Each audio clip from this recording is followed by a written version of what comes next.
Saludos.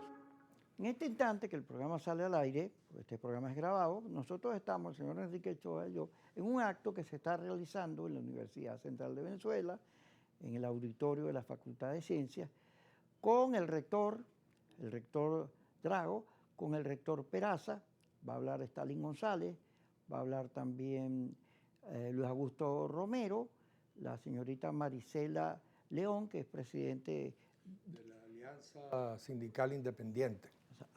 O sea, una dirigente sindical, va a hablar, y va a hablar Ricardo Cusano también.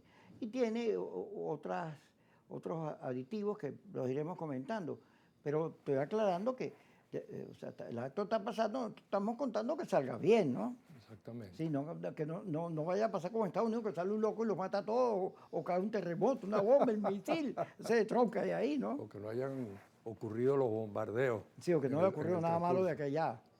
O sea, que vamos a hablar de política. Siempre. Y tú no me ibas a hablar de la novela, y una la novela novela tuya, que tú ibas a leer. Estamos a punto de invasión y tú quieres hablar de la novela tuya. Oye, vale. ¿Te parece a cierto personaje amigo mío? Verdaderamente, qué traiciones de los amigos. Vale. Sí, bueno.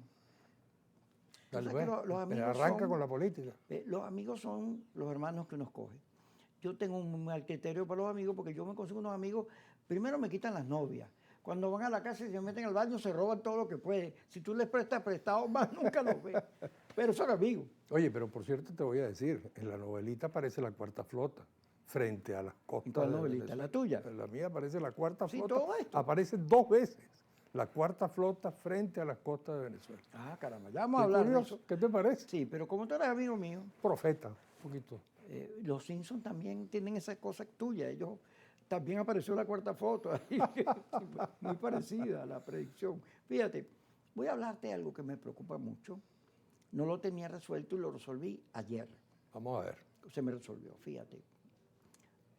Nuestro guía espiritual, Teodoro Pekov, amigo nuestro ambos, que nos ayudó en la formación y en la manera de ver la política, decía en un programa con Marcel Granier que el Estado venezolano estaba en crisis, que necesitaba renovarse porque Venezuela ya no era el país de antes y que tenía que seguir su cadena histórica de buscar modernizarse.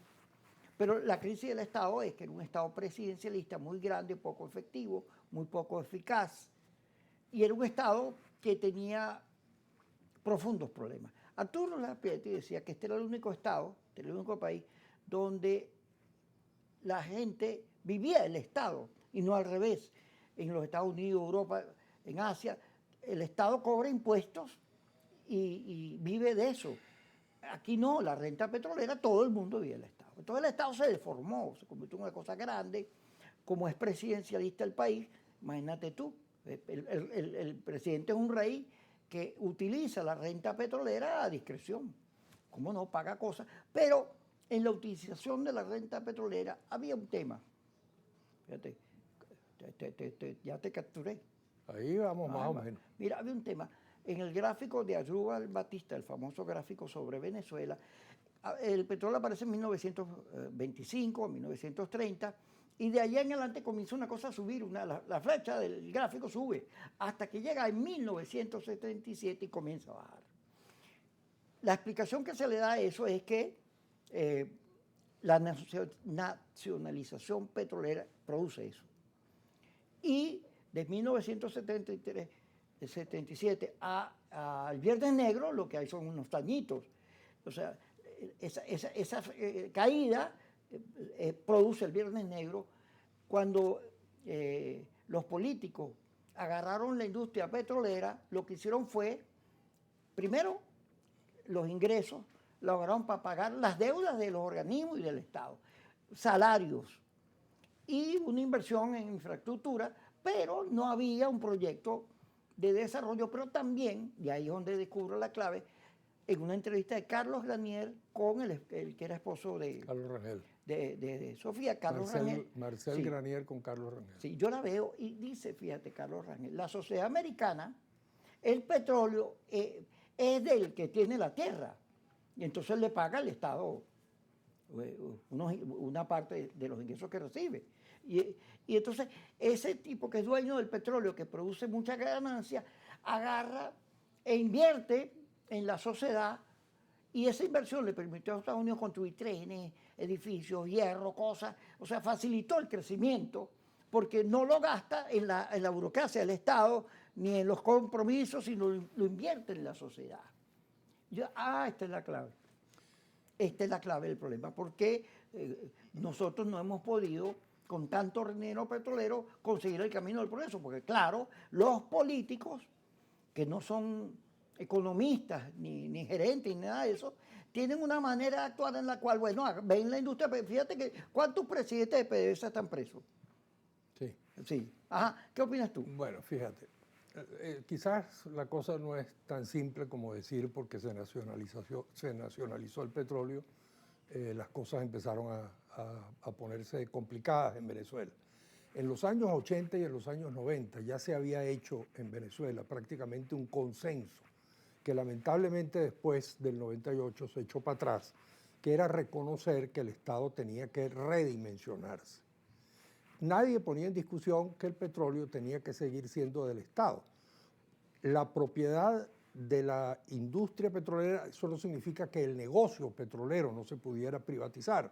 Tú te recuerdas que cuando la ley de la nacionalización, nosotros en la izquierda combatimos el artículo 5. El artículo 5 salvó en buena medida en momentos de crisis del petróleo, del mercado petrolero mundial, ese artículo 5 contra el cual tú y yo estuvimos en su momento, fanatizados por el extremismo izquierdista, salvó a la posibilidad de que la industria petrolera hiciera negocios con los privados en momentos en que el petróleo tenía dificultades. Además, obviamente que el negocio petrolero no puede ser solo del Estado. Ahora, las razones de la crisis de los años 70 son quizás, tienen también otras implicaciones. Por ejemplo, la visión populista del Estado, porque no solamente es que el Estado es grande, sino que el Estado es grande porque hay una visión populista del Estado, de que el Estado es el que tiene que ofrecer absolutamente todo. Ahora, a la vez había la intención de llevarnos por un desbarrancadero neoliberal, que entonces es el otro extremo, es la idea de que el Estado no tiene nada que hacer sino tener unas policías y básicamente a resolver problemas de orden público en la sociedad, incluso algunos como los anarcoliberales tipo Milei llegan a plantear que ni educación, ni salud, etc. En un país pobre, en un país atrasado como era Venezuela, y en un país pequeño como era Venezuela, no es Estados Unidos, no es además el enorme mercado interno de Estados Unidos, sino Venezuela con un mercado interno muy pequeño, obviamente se requiere una industria petrolera que tiene una enorme capacidad de exportación, que puede capturar divisas y que puede resolver problemas de enormes desigualdades que se fueron acumulando en la sociedad venezolana. Y eso en cierta forma lo hizo el puntofijismo. También nosotros tanto que lo criticamos, y uno cuando mira para atrás de las 5 hegemonías políticas que ha habido en Venezuela, conservadores, liberales amarillos, andinos, puntofijismo y chavismo, la menos mala, en todo caso, la más productiva, la que dejó más, fue el puntofijismo. Entonces el puntofijismo logró, a través en particular de la educación y de la salud, y eso implicaba un Estado grande, eso no necesariamente, eso en algunos aspectos no es necesariamente malo. En la salud y en la educación era muy importante, eso permitió la creación de esa enorme clase media que tuvimos en Venezuela, gracias a la educación pública y a la salud pública. Pero claro, si el Estado además de eso tenía empresas del Estado, pretendía sustituir lo que es la labor de la sociedad y de los seres humanos creando riqueza, entonces llegamos a los problemas que tuvimos a partir de los 70. Bueno, vamos a seguir discutiéndolo. No se vaya. Yo sé que a ustedes les gustan estas discusiones porque me lo dicen en la calle. Como aquí nadie discute nada. Dígame en las redes que todo es malo, bueno y todo es vendido traidor.